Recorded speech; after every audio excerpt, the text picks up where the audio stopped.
ಕನ್ನಡ ಮತ್ತು ಸಂಸ್ಕೃತಿ ಇಲಾಖೆ ಕೋಲಾರರವರ ಸಹಯೋಗದಲ್ಲಿ 7ನೇ ವರ್ಷದ ಅದ್ದೂರಿ ಕನ್ನಡ ರಾಜ್ಯೋತ್ಸವ ಮತ್ತು ಕರ್ನಾಟಕ ರಾಜ್ಯದ ವಿವಿಧ ಕ್ಷೇತ್ರಗಳಲ್ಲಿ ಸೇವೆ ಸಲ್ಲಿಸಿದ ಸಾಧಕರಿಗೆ ಸಂಗೊಳ್ಳಿ ರಾಯಣ್ಣ ಶೌರ್ಯ ರಾಜ್ಯ ಪ್ರಶಸ್ತಿ ಪ್ರದಾನ ಕಾರ್ಯಕ್ರಮ ನಡೆಯಿತು.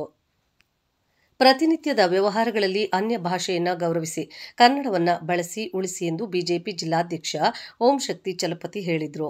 ನವ ಕರ್ನಾಟಕ ಸ್ವಾಭಿಮಾನ ವೇದಿಕೆಯಿಂದ ರಂಗಮಂದಿರದಲ್ಲಿ ನಡೆದ ಕನ್ನಡ ರಾಜ್ಯೋತ್ಸವ ಉದ್ಘಾಟಿಸಿ ಮಾತನಾಡಿ, ಡಾ ರಾಜ್ಕುಮಾರ್ ಅವರ ಹಾಡುಗಳು ಕನ್ನಡಕ್ಕೆ ಸ್ಫೂರ್ತಿಯಾಗಿದ್ದು, ಕನ್ನಡದ ಮಾತು ಇಂಪಾಗಿರುವ ಜೊತೆಗೆ ಎಚ್ಚರಿಕೆಯ ಗಂಟೆ ಆಗಿರುತ್ತದೆ ಎಂದು ಚಲಪತಿ ನುಡಿದರು.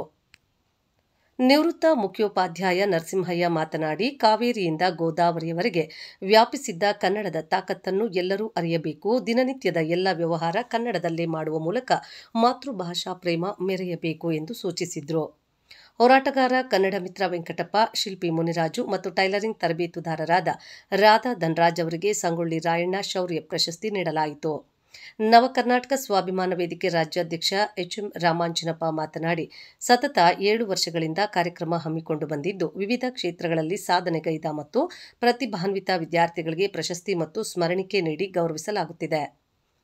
ನಮ್ಮ ಕಾರ್ಯಕ್ರಮದಲ್ಲಿ ವಿಶೇಷವೆಂದರೆ ಟಾಪರ್ಸ್ಗಳನ್ನು ಸನ್ಮಾನಿಸುವುದರ ಜೊತೆಗೆ 500ಕ್ಕಿಂತ ಹೆಚ್ಚು ಅಂಕ ಪಡೆದ ಎಸ್ಎಸ್ಎಲ್ಸಿ ಮತ್ತು ಪಿಯುಸಿ ವಿದ್ಯಾರ್ಥಿಗಳನ್ನು ಗುರುತಿಸಿ ಪ್ರೋತ್ಸಾಹಿಸುವ ಕೆಲಸವಾಗುತ್ತಿದೆ. ಇದರಿಂದ ಬೇರೆ ಮಕ್ಕಳು ಪ್ರೇರೇಪಿತರಾಗುತ್ತಾರೆ ಎಂದರು. ಬಿಲ್ಡರ್ ಸ್ನೇಹಸಾಗರ ಶ್ರೀನಿವಾಸ್ ಮಾತನಾಡಿ, 1956ರ ನವೆಂಬರ್ 1ರಂದು ಮದ್ರಾಸ್, ಬಾಂಬೆ, ಹೈದರಾಬಾದ್ ಪ್ರಾಂತ್ಯದ ಕನ್ನಡ ಮಾತನಾಡುವ ಪ್ರದೇಶಗಳು ವಿಲೀನಗೊಂಡು ಮೈಸೂರು ರಾಜ್ಯ ಉದಯವಾಯಿತು. ಅಂದು ರಾಜ್ಯದ ಸಾಂಸ್ಕೃತಿಕ ಶ್ರೀಮಂತಿಕೆಯ ಪ್ರತೀಕವಾದ ಹಂಪಿಯಲ್ಲಿ ಒಂದು ರೀತಿಯ ಸಂಭ್ರಮಾಚರಣೆ ನಡೆಸಿದರೆ, ರಾಜ್ಯ ರಾಜಧಾನಿ ಬೆಂಗಳೂರಿನಲ್ಲಿ ಮತ್ತೊಂದು ರೀತಿಯಲ್ಲಿ ಸಂಭ್ರಮಾಚರಣೆ ಮಾಡಲಾಯಿತು. ಆದರೆ ಮೈಸೂರು ರಾಜ್ಯದ ಹೆಸರನ್ನ ಹಳೆ ಮೈಸೂರು ಪ್ರಾಂತ್ಯ ಹೊರತುಪಡಿಸಿ ಇತರ ಭಾಗದ ಕನ್ನಡಿಗರು ಒಪ್ಪಲು ಸಾಧ್ಯವಿರಲಿಲ್ಲ. ಇದರ ಪರಿಣಾಮವೇ ಕರ್ನಾಟಕ ಹೆಸರು ರಾಜ್ಯಕ್ಕೆ ಸಿಗುವಂತಾಯಿತು. 17 ವರ್ಷಗಳ ಕಾಲ ಕರ್ನಾಟಕ ಹೆಸರಿಗಾಗಿ ರಾಜ್ಯದಲ್ಲಿ ಹೋರಾಟವನ್ನು ನಡೆಸಬೇಕಾದ ಸ್ಥಿತಿ ಬಂದಿತ್ತು. ಸದನದ ಹೊರಗಡೆಯ ಹೋರಾಟದ ಜೊತೆಗೆ ಸದನದ ಒಳಗಡೆಯೂ ಚರ್ಚೆಗೆ ಜನಪ್ರತಿನಿಧಿ ದೊಡ್ಡಮೇಟಿ ಅಂಧನಪ್ಪ ಮುನ್ನುಡಿ ಬರೆದಿದ್ರು. 1956ರ ಡಿಸೆಂಬರ್ನಲ್ಲಿ ಕರ್ನಾಟಕ ಹೆಸರಿನ ಚರ್ಚೆ ಸುದೀರ್ಘ ಚರ್ಚೆಯಾಯಿತು. 2 ದಿನ ಚರ್ಚೆ ನಡೆದರೂ ಯಾವುದೇ ಉಪಯೋಗ ಆಗಲಿಲ್ಲ. 1966ರಲ್ಲಿ ಮತ್ತೊಮ್ಮೆ ಗೊತ್ತುವಳಿ ಮಂಡನೆಯಾದರೂ ಚರ್ಚೆಗೆ ಬರಲಿಲ್ಲ. ಇದಾದ ನಂತರ 5-6 ವರ್ಷಗಳ ಕಾಲ 10 ಹಲವು ಬಾರಿ ಸದನದಲ್ಲಿ ನಿಲುವಳಿ ಮಂಡನೆಯಾಗುತ್ತಿದ್ದಾದರೂ ಚರ್ಚಿಸಿ ನಿರ್ಣಯ ಕೈಗೊಳ್ಳುವ ಕೆಲಸ ಮಾತ್ರ ಆಗಲಿಲ್ಲ.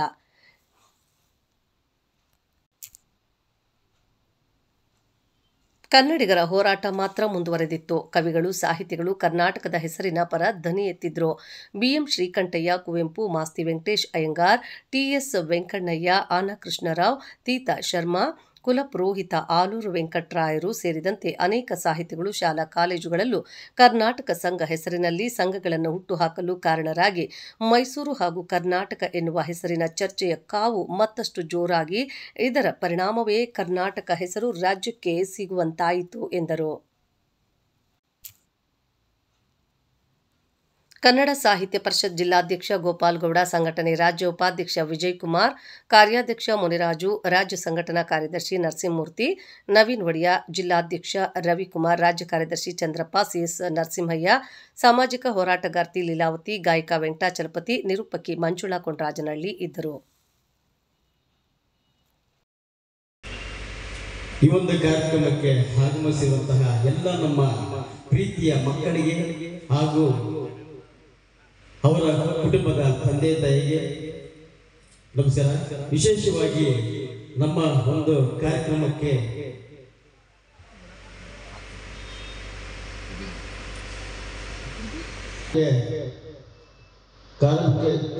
ಬಂದಿರುವಂತಹ ಪಿ ಶ್ರೀನಿವಾಸ್ ಅವರು, ಸ್ನೇಹ ಸಾಗರ ವೆಂಚರ್ಸ್ ಡೆವಲಪ್ಮೆಂಟ್ ನಿರ್ದೇಶಕರು ಬೆಂಗಳೂರು, ಅವರಿಗೆ ಆತ್ಮೀಯವಾಗಿ ಸ್ವಾಗತವನ್ನು ಕೋರುತ್ತೇನೆ.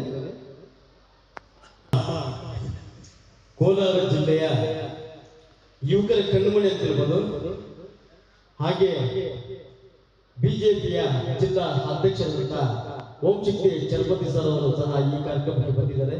ಅವರಿಗೆ ಹೃದಯಪೂರ್ವಕ ಸ್ವಾಗತವನ್ನು ಬಯಸುತ್ತೇನೆ. ಇದೇ ಕಾರ್ಯಕ್ರಮಕ್ಕೆ ನಮ್ಮ ರಾಜ್ಯ ವೇದಿಕೆ ಸಮಿತಿಯ ರಾಜ್ಯ ಉಪಾಧ್ಯಕ್ಷರಾದ ವಿಜಯಕುಮಾರ್ ಜೆಎಂ ಅವರು ಬಂದಿದ್ದಾರೆ, ಅವ್ರಿಗೂ ಸಹ ಸ್ವಾಗತವನ್ನು ಬಯಸುತ್ತೇನೆ. ಹಾಗೆ ವೇದಿಕೆ ಸಂಘಟನೆಯ ರಾಜ್ಯ ಕಾರ್ಯಾಧ್ಯಕ್ಷರಾದ ರಾಜು MCR ಮುನಿರಾಜು ಅವರು ಸಹ ಈ ಕಾರ್ಯಕ್ರಮಕ್ಕೆ ಬಂದಿದ್ದಾರೆ, ಅವರಿಗೂ ಸಹ ಸ್ವಾಗತವನ್ನು ಬಯಸುತ್ತೇನೆ. ಹಾಗೆ ಈ ಒಂದು ಕಾರ್ಯಕ್ರಮಕ್ಕೆ ರಾಜ್ಯ ಸಂಘಟನಾ ಕಾರ್ಯದರ್ಶಿಯಾಗಿ ನರಸಿಂಹಮೂರ್ತಿ ಎನ್ ಅವರು ಸಹ ಈ ಒಂದು ಕಾರ್ಯಕ್ರಮಕ್ಕೆ ಬಂದಿದ್ದಾರೆ, ಅವ್ರಿಗೂ ಸ್ವಾಗತವನ್ನು ಬಯಸುತ್ತೇನೆ. ವಿಶೇಷವಾಗಿ ಈ ಒಂದು ನಮ್ಮ ಕಾರ್ಯಕ್ರಮಕ್ಕೆ ನಾನು ಕರೆ ಮಾಡಲಿಲ್ಲ, ಒಂದು ಸಂದೇಶ ಕೊಟ್ಟು ಮೇಡಮ್ ದಯವಿಟ್ಟು ನೀವು ಕಾರ್ಯಕ್ರಮ ಬರಬೇಕು ಅಂತ ಬೇರೆಯವ್ರು ಕಳಿಸಿದೆ. ಅವ್ರ ಮುಖಾಂತರ ನಮ್ಮ ಮಹಿಳಾ ಹೋರಾಟಗಾರ್ತಿಯಾದ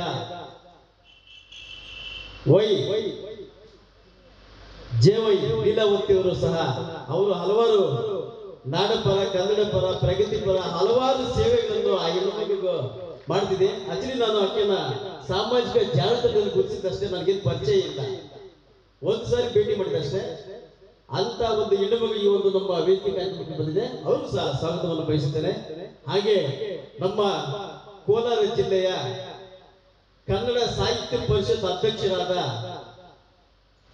ಗೋಪಾಲಗೌಡ ಸರ್ ಸಹ ಈ ಒಂದು ಕಾರ್ಯಕ್ರಮಕ್ಕೆ ಬಂದಿದ್ದಾರೆ, ಅವ್ರಿಗೂ ಸ್ವಾಗತವನ್ನು ಬಯಸುತ್ತೇನೆ. ನಮ್ಮ ಜಿಲ್ಲೆಯವರೇ ಹಾಗೆ ಜಿಲ್ಲೆಗೆ ಏನಾದರೂ ಒಂದು ಕೊಡುಗೆ ಕೊಡಬೇಕಂತ ಅವರು ವಿದ್ಯಾಭ್ಯಾಸದಲ್ಲಿ ನಿವೃತ್ತಿಯಾಗಿ ಸಾಮಾಜಿಕ ಕಾರ್ಯಕ್ರಮಗಳ ಮುಖಾಂತರ ನಮಗೆ ಬೇರೆಪಡೆಯಾಗಿ ಹಲವಾರು ಹೋರಾಟಗಳಲ್ಲಿ ಅವರು ಸಹ ಭಾಗವಹಿಸ್ತಾರೆ. ಮುಖ್ಯೋಪಾಧ್ಯಾಯರಾದಂತ ನಮ್ಮ ನರಸಿಂಹಮೂರ್ತಿ ಸರ್ ಅವರು ಸಹ ಈ ಕಾರ್ಯಕ್ರಮಕ್ಕೆ ಬಂದಿದ್ದಾರೆ, ಅವ್ರಿಗೂ ಸಹ ಸ್ವಾಗತವನ್ನು ಬಯಸುತ್ತೇನೆ. ವ್ಯಕ್ತಿಯ ಹಾಡು ಕೇಳೋದ್ರೆ ಡಾಕ್ಟರ್ ರಾಜ್ಕುಮಾರ್ ಮಾತ್ರ, ಇನ್ಯಾವ ವ್ಯಕ್ತಿನೂ ನನಗೆ ಇನ್ಫ್ಲೂಯೆನ್ಸ್ ಆಗಲ್ಲ. ಅವರು ವಾಯ್ಸ್ ಕೇಳಿದ್ರೆ ನಾವು ಒಂಥರ ಸ್ಟ್ರಾಂಗ್ ಆಗ್ಬಿಡ್ತೀವಿ, ಕಂಪಲ್ಸರಿ ಸ್ಟ್ರಾಂಗ್ ಆಗ್ಬಿಡ್ತೀವಿ. ಆ ಕಾರಣಕ್ಕೆ ಹೇಳಿದ್ರು, ನಮ್ಮ ಡ್ರೈವರ್ ಕೇಳಿದ, ಏನಣ್ಣ ನಿನ್ನೆ ಬಸ್ಸುಗಳೆಲ್ಲ ಇದೆಲ್ಲ ರಾಜ್ಯೋತ್ಸವ ಚೆನ್ನಾಗಿ, ಹೌದು ಕನ್ನಡ ಅಂದ್ರೆ ತಾಕತ್ತಿದೆ ಕನ್ನಡಕ್ಕೆ, ಕನ್ನಡ ಅಂದರೆ ಎಂಥವ್ರು ಕೂಡ ಎಚ್ಚೆತ್ಕೊಂತಾರೆ ಅಂತ. ಯಾಕಂದರೆ ನಾವು ಕೋಲಾರದಲ್ಲಿ ಶ್ರೀನಿವಾಸ ಹೇಳ್ತೀನಿ, ಯಾವುದೇ ಒಂದು ಫಿಲಮ್ನ ಮೊದಲು ರಿಲೀಸ್ ಆಗಕ್ಕೆ ಬಿಡ್ತಾ ಇಲ್ಲ, ಕನ್ನಡೇತರ ಫಿಲಮ್ಗಳನ್ನ ಸ್ಕ್ರೀನ್ ಗಾರ್ಡ್ ಆಗ್ತಾ ಇದೆ. ಗೊತ್ತಿರಲಿ, ತಮಿಳ್ ಪಿಕ್ಚರ್ ಇವತ್ತು ಕೋಲಾರದಲ್ಲಿ ರಿಲೀಸ್ ಆಗಲ್ಲ, ನೀವು ಬೆಂಗಳೂರಲ್ಲಿ ರಿಲೀಸ್ ಆಗುತ್ತೆ, ಕೋಲಾರದಲ್ಲಿ ರಿಲೀಸ್ ಆಗಲ್ಲ. ಯಾವುದೇ ಪಿಕ್ಚರು ಕನ್ನಡ ಪಿಕ್ಚರು 50 ದಿವಸ ಓಡಲ್ಲ, ಕೋಲಾರದಲ್ಲಿ ಓಡಿಸಲ್ಲ. 49 ದಿವಸ 48 ದಿವಸಕ್ಕೆ ನಾವು ವಾರ ಮಾಡ್ತೀವಿ. ಅಂದರೆ ಬೇರೆ ಭಾಷೆ ದ್ವೇಷ ಮಾಡ್ಬೇಕಂತಿಲ್ಲ, ಕನ್ನಡನ ಉಳಿಸ್ಬೇಕು ಅಂತ ನಾವು ತಪ್ಪಾಗಿ ಅರ್ಥ ಮಾಡ್ಕೊಂಡ್ಬಿಡ್ರಿ. ಬೇರೆ ಭಾಷೆ ದ್ವೇಷ ಇಲ್ಲಲ್ಲ, ನಾವು ನಮ್ಮ ಭಾಷೆನ ಪ್ರೀತಿಸ್ತೀವಿ, ಗೌರವಿಸ್ತೀವಿ, ಬೇರೆ ಭಾಷೆನೂ ನಾವು ಗೌರವಿಸ್ತೀವಿ. ಆದರೆ ನಮ್ಮ ಭಾಷೆ ಬಿಟ್ಟುಕೊಟ್ಟು ನಾವು ನೀರಲ್ಲಿ ಮುಳುಗಿ ಇನ್ನೊಬ್ಬರನ್ನ ಎತ್ತಕ್ಕೆ ಹೋಗ್ಬಾರ್ದು. ನಾವಿದ್ದೇ ತಾನೆ, ನಾವಿಲ್ಲ ಅಂದರೆ